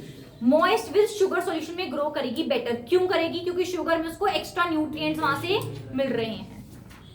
मॉइस्ट में न्यूट्रिएंट्स हैं, पर मॉइस्ट प्लस शुगर में क्या है? न्यूट्रिएंट्स अलग से सप्लाई मिल रहे हैं, उसको सप्लीमेंट की तरह मिल रहे हैं। ठीक है, क्लियर हो गया यहाँ पे? रिप्रोडक्टिव पार्ट कौन सा? नॉन रिप्रोडक्टिव पार्ट कौन सा? रिप्रोडक्टिव पार्ट है स्पोरेंजियम के अंदर जो, और इसके गेमीट्स टाइप, गेमीट्स तो नहीं एग्जैक्टली, बट ये जो है स्पोर जो है वो आगे प्रोड्यूस कर रहे हैं ऑफस्प्रिंग्स को। कैसे? ये स्पोरेंजियम जो है वो बर्स्ट आउट हो जाएगा फेवरेबल कंडीशन में, स्पोर जो है वो अलग अलग तरीके से फैल जाएंगे सरफेस के ऊपर। जहां जहां फैलेंगे वहां पर क्या ग्रो करने लग जाएगा? स्पोर्स ग्रो करने लग जाएंगे। हाँ, राइजोपस ग्रो कर जाएगा पूरा। ठीक है, क्लियर हो गया? नॉन रिप्रोडक्टिव पार्ट क्या है? Mycelium, hyphae, sporangiophore. Reproductive part क्या है हम लोग का? स्पोरेंजियम। चलो नेक्स्ट क्वेश्चन लिखो। Regeneration is not a type of reproduction, explain. Regeneration offspring पैदा नहीं होगा ना इससे। लिखवाती रुको। Regeneration is not a type of reproduction, और नेक्स्ट टाइप ऑफ क्वेश्चन लिखो। सेक्स क्रोमोसोम नहीं होता इसलिए। अरे लिख तो लो पहले क्वेश्चन। रीजनरेटिव सेल्स वाला why regeneration is not same as reproduction? Why regeneration is not same as reproduction? ये दूसरे टाइप ऑफ क्वेश्चन। पहला क्वेश्चन क्या बोला है? Regeneration is not a type of reproduction, explain. इसकी चॉइस में ऐसा भी आ सकता है, why regeneration is not same as reproduction, और फ्रैगमेंटेशन, या फिर ऐसे रिप्रोडक्शन की जगह स्लैश डालो, फ्रैगमेंटेशन जैसा क्यों नहीं है ये। या फिर ऐसा भी आ सकता है, regeneration does not occur, regeneration does not occur in complete multicellular organisms. Incomplete multicellular organisms लिखा क्यों नहीं है बच्चे? लिख क्यों नहीं रहा है? मैंने 2 टाइप लिख ली थी। तो तीसरी भी लिख लो। Regeneration does not occur in complete multicellular organisms. Explain. क्या क्या लिखना है सुनो। पहला, इसके अंदर गेमीट्स वगैरह का नहीं लिखेंगे क्योंकि गेमीट्स एसेक्सुअल रिप्रोडक्शन में भी नहीं होते हैं। ठीक है, वेरिएशन नहीं होती। आप तो कह रहे हो, हमने क्वेश्चन है कि वो रिप्रोडक्शन क्यों नहीं है, क्योंकि इसमें पहली चीज सेल्स होते हैं, इसमें रीजनरेशन के अंदर स्पेशलाइज्ड सेल्स होते हैं, रीजनरेटिव कैपेसिटी रखते हैं। ठीक है, पहला रीजनरेशन के केस में क्या होता है? स्पेशलाइज्ड सेल्स होते हैं जो एक्टिवेट होते हैं, जो काम करते हैं, एक्टिवली पार्टिसिपेट करते हैं, जिन्हें हम कहते हैं रीजनरेटिव सेल्स। इनमें क्या होती है? एवर डिवाइडिंग कैपेसिटी होती है, ये डिवाइड करते रहते आगे, और ऑर्गेनिज्म पूरा बना देते हैं, पूरा कंप्लीट ऑर्गेनिज्म फॉर्म करने की कैपेसिटी होती है, टोटीपोटेंसी कहते हैं इसको।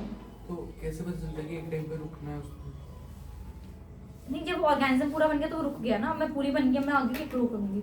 मतलब अभी एक और मुद्दा थोड़ी आ जाएगी मेरे में। ट्यूमर टाइप का होता है। नहीं, वो ट्यूमर अलग चीज है, वो तो अरे वो तभी ग्रोथ जब वो कट हो जाता है। हाँ, वो तभी ग्रो करेगा उस केस में, कुछ कट हो जाएगा उसका पार्ट, और वो पार्ट फिर पूरा आगे पूरा ऑर्गेनिज्म ग्रो करने की कैपेसिटी रखता है, टोटिपोटेंसी होती है उसके अंदर। ठीक है, इसके अंदर एक तो रीजेनरेटिव सेल्स का पॉइंट लिखना है। एक ये चीज समझो कि रिप्रोडक्शन के अंदर क्या है, एक ऑर्गेनिज्म से दूसरा ऑर्गेनिज्म बन रहा है, पर इस केस के अंदर कोई प्रॉब्लम आई, कुछ ऐसी एडवर्स कंडीशन आ गई जिसमें वो कट हुआ, तो वो नया ऑर्गेनिज्म बन रहा है। इसमें कटिंग के बाद नया ऑर्गेनिज्म बन रहा है। तो मैम फ्रैगमेंटेशन में भी तो कटिंग के बाद नया ऑर्गेनिज्म बनते हैं। फ्रैगमेंटेशन के अंदर क्या होता है, ध्यान सुनना, फ्रैगमेंटेशन के अंदर ऑर्गेनिज्म मैच्योर करता है और सेप्टा होती है उसकी वॉल, और वॉल से कट कर जाता है। ऐसे तो उसको कंसीडर कर सकते हैं, कंडीशन है एक। हाँ, तो सही, तभी तो मैंने कंडीशन तो हम लोग maturation भी- रीजनरेशन को पढ़ ही रिप्रोडक्शन के पार्ट के अंदर रहे हैं, बट वो एग्जैक्टली सेम रिप्रोडक्शन नहीं कहते, उसका एक कह सकते हैं उसके जैसा है वो, कुछ फ्रैगमेंटेशन में सेपरेट कर सकते हो। करते हैं हम लोग। फ्रैगमेंटेशन स्पाइरो वायरल होती है ना।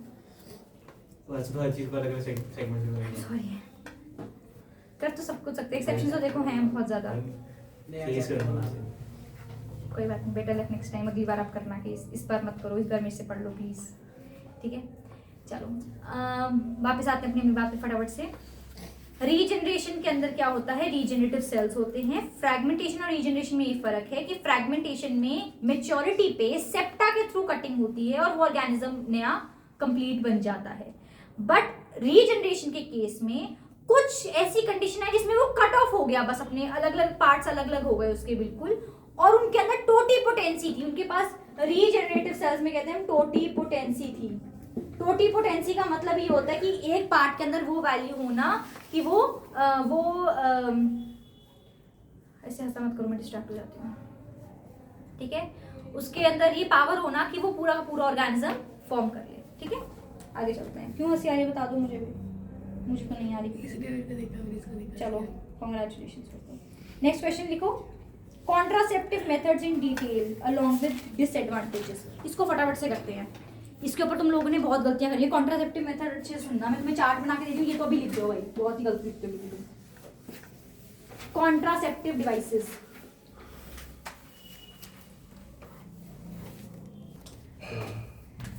मेथड्स ऑफ कॉन्ट्रासेप्शन, इसके ऊपर भी काफी क्वेश्चन आता है, ध्यान सुनना। अगर आप ये टेबल कर लेते हो तो आपको इससे रिलेटेड सारे क्वेश्चन हो जाएंगे मेथड्स ऑफ कॉन्ट्रासेप्शन के। तो मेथड्स ऑफ कॉन्ट्रासेप्शन जो है वो 3 तरीके के हैं हमारे पास, बैरियर मेथड, केमिकल और IUD method and hormonal method. पहला है barrier method. Barrier method exactly क्या करता है, स्पर्म और एग को मीट नहीं करने देता, so it prevents the meeting of sperms with the eggs. तो फर्टिलाइजेशन इस केस में होती ही नहीं है, ध्यान सुनना, इस केस में स्पर्म एंटर ही नहीं कर पाता, फर्टिलाइजेशन होती ही नहीं है, एंड इसके एग्जांपल है कॉन्डम्स एंड डायाफ्रेगम्स। दूसरा है केमिकल मेथड या फिर आईयूडी मेथड। आईयूडी की फुल फॉर्म होती है इंट्रा यूट्राइन डिवाइसेस। इसके अंदर क्या होता है, फीमेल की यूट्रस के अंदर ये प्लेस किया जाता है। एग्जांपल इसका सबसे बड़ा है कॉपर टी। क्या एग्जांपल है, कॉपर टी। तो कॉपर टी के अंदर क्या होता है, कॉपर 2 पॉजिटिव आयंस जो है वो कॉपर टी रिलीज कर देती है किसके अंदर, फीमेल की यूट्रस के अंदर। कॉपर टी जब फीमेल की यूट्रस में इंसर्ट हुई, उस कॉपर टी ने कॉपर आयंस रिलीज करे। कॉपर आयंस ने यूट्रस के एनवायरनमेंट को अनसूटेबल बना दिया, किस चीज के लिए, फॉर सर्वाइवल ऑफ स्पर्म्स। मतलब इस केस में स्पर्म्स एंटर तो करे बट सर्वाइव नहीं किए, तो इसमें फर्टिलाइजेशन नहीं हुई। ठीक है, पहला है बैरियर मेथड जिसमें कॉन्डम्स और डायाफ्रेगम्स है, इसमें स्पर्म अंदर ही नहीं आया, इसमें स्पर्म अंदर आ गया बट वो सर्वाइव नहीं किया। तीसरा है हार्मोनल मेथड हम लोगों का। हार्मोनल मेथड के अंदर क्या होता है, फीमेल जो है वो पिल्स ले सकती है अलग अलग तरीके की, जैसे सहेली, आई पिल, माला D.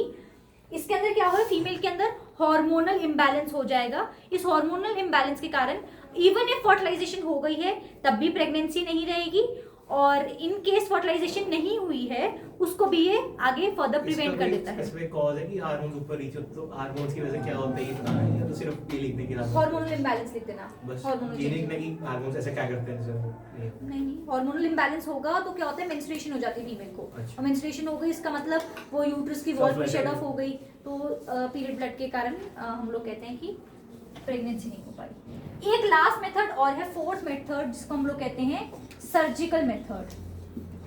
Surgical method, surgical method के अंदर पहला मेथड है हमारे मेल्स के अंदर और दूसरा मेथड होता है फीमेल्स के अंदर। मेल्स वाले मेथड को हम कहते हैं वैसेक्टोमी और फीमेल्स वाले के अंदर कहते हैं हम लोग ट्यूबेक्टमी। वैसेक्टमी के अंदर vas deferens is cut and tied and tubectomy के अंदर ओविडक्ट जो ट्यूब जैसी दिखती है यानी कि fallopian tube is cut and tied.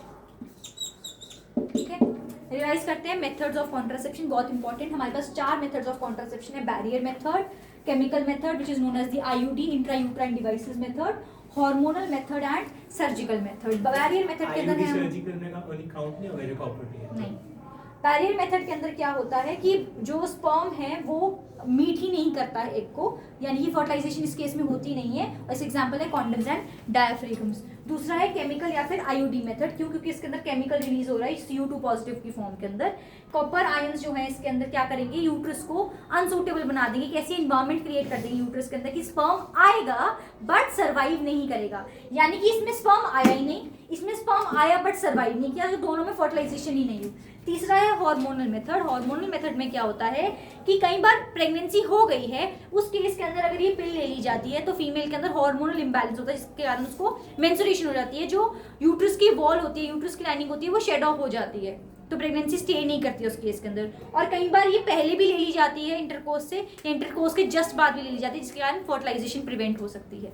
ठीक है, and last method is surgical method. Surgical method is a permanent method, ये एक परमानेंट मेथड है and there is no going back from here. ठीक है, सर्जिकल मेथड मेल के अंदर होता है वैसेक्टोमी, जिसमें वास से आप याद रखेंगे, वैसेक्टोमी में वास डिफरेंस को कट किया जाता है और टाई कर दिया जाता है।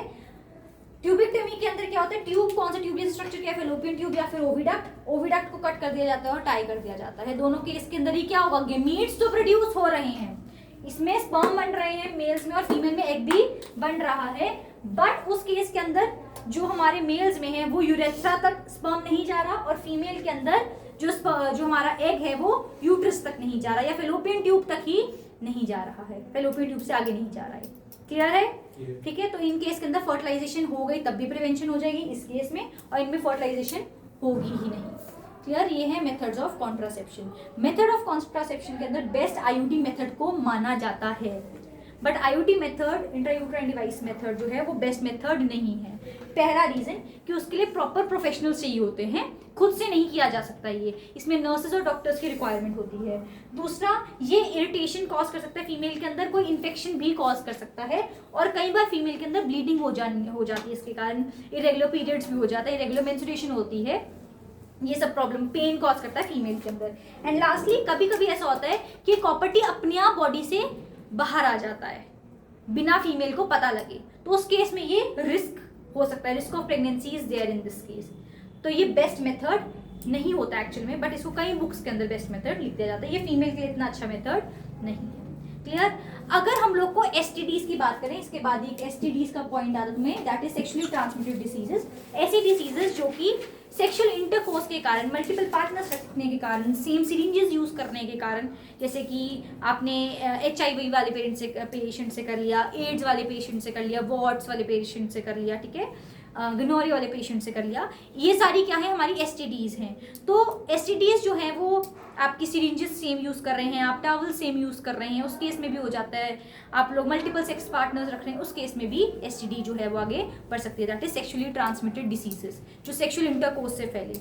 इसके अंदर आपको स्पेसिफिकली पेपर में क्या आता है कि बैक्टीरियल एसटीडी कौन सी है और वायरल एसटीडी कौन सी है। तुम्हें 4 ऑप्शन दे दिए, which of the following is not a viral STD, which of the following is a viral STD. Bacterial STDs क्या है ये आपको पता होनी चाहिए। अब एसटीडीज को प्रिवेंट कैसे किया जा सकता है? सेफ सेक्स प्रैक्टिसेस की जाए, पहला। दूसरा, use of barrier method, that is condoms, ठीक है। हार्मोनल मेथड जो है वो एसटीडी को प्रिवेंट नहीं कर सकता, तो जब आप पेपर में कॉन्ट्रासेप्शन लिख के आते हो कि कॉन्ट्रासेप्शन के यूज से एसटीडी प्रिवेंट हो सकता है, तो सारे कॉन्ट्रासेप्शन के मेथड से नहीं हो सकता। ऐसा नहीं है कि अगर किसी ने पिल्स खा ली तो अब उसको एसटीडी नहीं हो सकता है, ठीक है, इसका ये मतलब नहीं है। हाँ, कॉन्डम्स के केस में ये चीज बचाई जा सकती है, अगर कॉन्डम्स पहने गए हैं तो उस केस में एसटीडी प्रिवेंट करी जा सकती है, ठीक है। तो आप पर्टिकुलरली एसटीडी प्रिवेंशन के लिए इसको सेफ सेक्स प्रैक्टिसेस होनी चाहिए, मल्टीपल सिरिंजेस वगैरह, टावल्स वगैरह नहीं यूज़ किए जाने चाहिए थ्रू प्रोफेशनल्स। और लास्टली आप कॉन्डम्स यानी बैरियर मेथड उस केस के अंदर यूज़ कर सकते हो।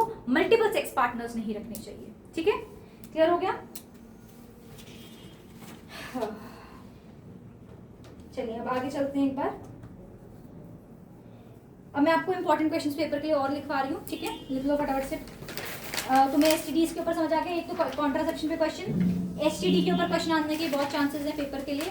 What are STDs, how can they be prevented, what are STDs, how can they be prevented, bacterial STDs and viral STDs.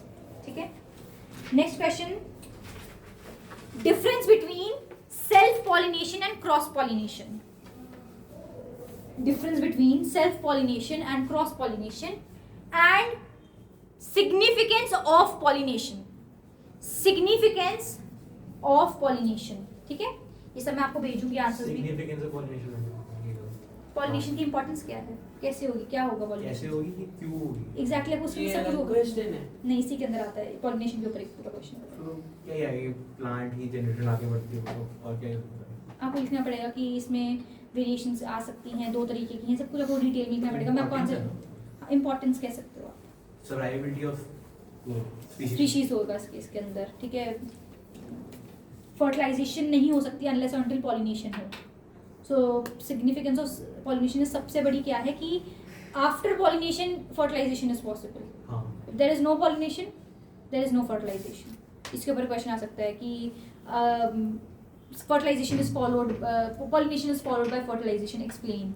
और ट्यूब जो सीव ट्यूब, सीड भी जो और पॉलिन जो ट्यूब निकलती है। अरे वो कहने का मतलब pollination is followed by, pollination का मतलब समझो, पॉलिनेशन का मतलब ये है कि पोलन ग्रेन जो है वो ट्रांसफर हुआ, पोलन ग्रेन जो है वो फीमेल की स्टिग्मा के ऊपर ट्रांसफर हो गया, उसे पॉलिनेशन कहते हैं।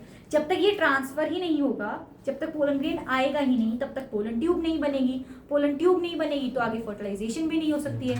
सिग्निफिकेंस ये है कि फर्टिलाइजेशन तभी होगी जब पॉलिनेशन हो पाएगी। पॉलिनेशन जो है सर्वाइवल में भी हेल्प कर रही है। स्पीशीज ही नहीं होंगी आगे, जनरेशन से जनरेशन ही नहीं आगे बढ़ेगी। ठीक है, बाकी इसका प्रॉपर आंसर भी मैं आपको भेजती हूँ अभी इसके पीडीएफ में। नेक्स्ट लिखो, reproductive and non reproductive parts of flower. Reproductive and non reproductive parts of flower, इसके बारे में थोड़ा सा फटाफट से डिस्कस कर लेते हैं अगर आप लोग के पास टाइम है। 2 मिनट दो मुझे सिर्फ, देखना एक बार जरा। रिप्रोडक्टिव नॉन रिप्रोडक्टिव पार्ट्स के बारे में बात करते हैं। नॉन रिप्रोडक्टिव में सबसे पहले जो ग्रीन कलर के पत्ते से जैसा स्ट्रक्चर लगा होता है उसे हम लोग क्या बोलते हैं, सेपल्स। तो ग्रीन वाला पार्ट क्या है, सेपल्स है। और जो कलर्ड पार्ट होता है फ्लावर का उसे हम क्या बोलते हैं, पेटल्स बोलते हैं।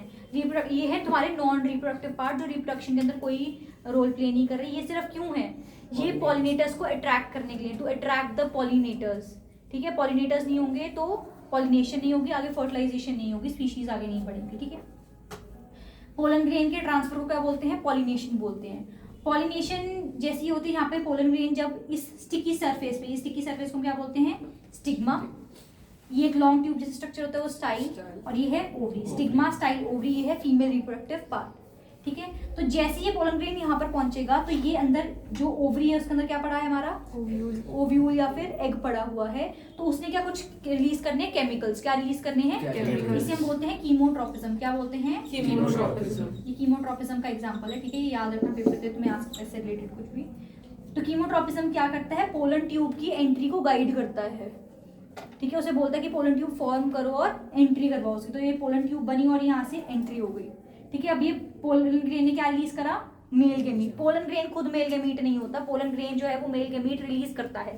ठीक है, इसने मेल गेमीट रिलीज करा और कहाँ पर गया, ये आगे एंटर किया हमारे पास एग के साथ फ्यूज करने के लिए। एग के साथ फ्यूज करके फर्टिलाइजेशन हुई, एम्ब्रियो बना, एम्ब्रियो से आगे हमारे पास जाइगोट बन जाएगा। इतना समझ आई कहानी, जाइगोट सॉरी एम्ब्रियो बनेगा। ठीक है, समझ आई कहानी पक्का। तो ये फीमेल रिप्रोडक्टिव पार्ट है, स्टिग्मा, स्टिकी पार्ट है जहाँ पे पोलन ग्रेन लैंड करेगा। फिर है स्टाइल लॉन्ग ट्यूबुलर स्ट्रक्चर, इसमें पोलन ट्यूब होगी। फिर एक स्वोलन पार्ट जो है सबसे नीचे वाला, उसको हम क्या बोलते हैं, ओवरी। ओवरी के अंदर ओव्यूल पड़ा होता है, फीमेल गेमीट पड़ा होता है उसके अंदर। ठीक है, फिर हमारे पास ये होते हैं male reproductive system. Male reproductive system के अंदर पहला ये बाइलोब स्ट्रक्चर मतलब 2 लोब्स वाला स्ट्रक्चर होता है, इसको हम क्या बोलते हैं? एंथर। क्या बोलते हैं? ये लिखा हुआ है एंथर, लिखा हुआ बोलते हैं। एंथर के अंदर क्या होते हैं? पोलन ग्रेन्स होते हैं हमारे, ठीक है। एंथर के बाद हमारे पास कौन सा स्ट्रक्चर आता है? लॉन्ग ट्यूब जैसा फिलामेंट, जो उसको अटैच करता है, ठीक है, फिलामेंट। इसके बाद ये पूरा है हम लोग का, ये रिप्रोडक्टिव पार्ट है, ये भी रिप्रोडक्टिव पार्ट है, और सेपल पेटल्स जो है वो नॉन रिप्रोडक्टिव पार्ट्स के अंदर आते हैं। क्लियर है? कोई दिक्कत? एक क्वेश्चन बहुत बहुत इंपॉर्टेंट लिख लेना, post fertilization events. Post fertilization events, non reproductive parts गिर जाते हैं, शेड ऑफ हो जाते हैं, सेपल्स पेटल्स शेड ऑफ हो जाएंगे उस केस के अंदर, ठीक है। लिख लो फटाफट से। पोस्ट फर्टिलाइजेशन इवेंट्स के बाद post fertilization events in a flower, लिखो इसके अंदर क्या क्या होता है। ओवरी जो है वो फ्रूट बन जाएगी, sepal petal stigma style, sepal petal stigma style सब कुछ शेड ऑफ हो जाएगा। जाइगोट जो है वो एम्ब्रियो में फॉर्म हो जाएगा, zygote transforms into the embryo.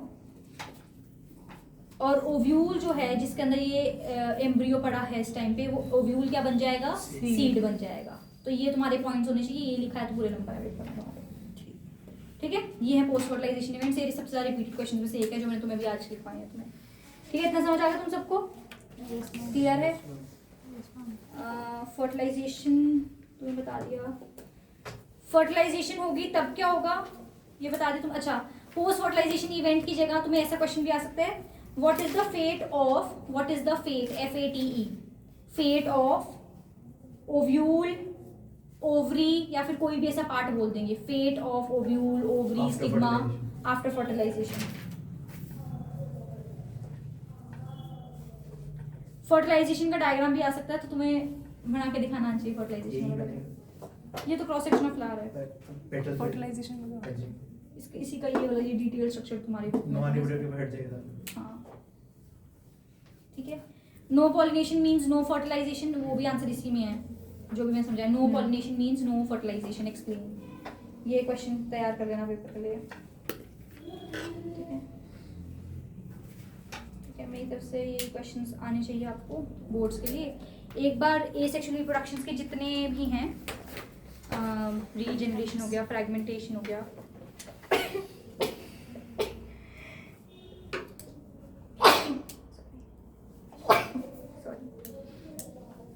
तो जो आप लोग का वो है ना, ऐसा भी आ सकता है तुम्हें ऐसा क्वेश्चन कि fission is a type of cell division, fission is also known as cell division, explain. उसमें आप बताओगे फिशन के अंदर क्या होता है कि जो एक सेल होता है वो डिवाइड करता रहता है और नए डॉटर सेल्स बनाते हैं, और सेल डिवीजन में भी यही होता है, ठीक है। तो मेरे हिसाब से एक बार आपको सिर्फ रिप्रोडक्शन के जो एसेक्सुअल रिप्रोडक्शन है उसका थोड़ा सा पढ़ना है, एक बार रीड कर लेना उसको, किसमें क्या क्या होता है। डायग्राम्स इस चैप्टर से बहुत इंपॉर्टेंट है, इस चैप्टर के डायग्राम्स और लाइफ प्रोसेसेस के डायग्राम्स बहुत इंपॉर्टेंट है। लाइफ प्रोसेसेस से भी ज़्यादा इसके डायग्राम्स इंपॉर्टेंट है, मतलब पिछले 3 साल से इसके डायग्राम ज़्यादा आ रहे हैं, बट इसका ये मतलब नहीं है तुम्हें लाइफ प्रोसेस के भी डायग्राम्स करने हैं, इसके भी करने हैं। कंट्रोल कोऑर्डिनेशन से स्पेसिफिकली रिफ्लेक्स आप बहुत अच्छे से करके जाना है, और वो छुई मुई वाला डायग्राम देख के जाना है, न्यूरोमस्कुलर जंक्शन देख के जाना है, न्यूरॉन, ठीक है, वो देख के जाना है। स्टोमेटा ओपनिंग क्लोजिंग को पहचानने के लिए आएगा सिर्फ। पिक्चर बेस्ड क्वेश्चन में ओपनिंग क्लोजिंग आ सकता है, लीव्स वाला भी सिर्फ पिक्चर बेस्ड में आएगा, इंडोक्राइन ग्लैंड भी सिर्फ पिक्चर बेस्ड क्वेश्चन के अंदर ही आएगा, क्रॉस सेक्शन ऑफ लीव भी सिर्फ उसमें ही आएगा पिक्चर बेस्ड में, जिसमें लेबलिंग है उससे रिलेटेड कुछ क्वेश्चन पूछे। ट्रांसपिरेशन वाला जो पेड़ वाला डायग्राम है तुम्हारी बुक के अंदर लाइफ प्रोसेस में, वो भी सिर्फ उसी के से रिलेटेड आएगा। मैंने एक वीडियो डाली थी जिसमें ट्रांसपोर्टेशन ऑफ वाटर मैंने एक्सप्लेन किया था कम से कम टाइम में कोशिश करके, तो वो देख लेना, उसके अंदर सारा कुछ प्रॉपर डिटेल में एक्सप्लेन किया। बोर्ड में वो आंसर लिखा हुआ है, बोर्ड का स्क्रीनशॉट ले लेना, वो आंसर लिख कर आ जाना, पेपर में पूरे नंबर मिल जाएंगे, ठीक है। क्लियर है? मेरी तरफ से ये चैप्टर यहीं पे खत्म होता है, आप अच्छे से प्रिपेयर करो, ठीक है, और रिवाइज करना है चैप्टर।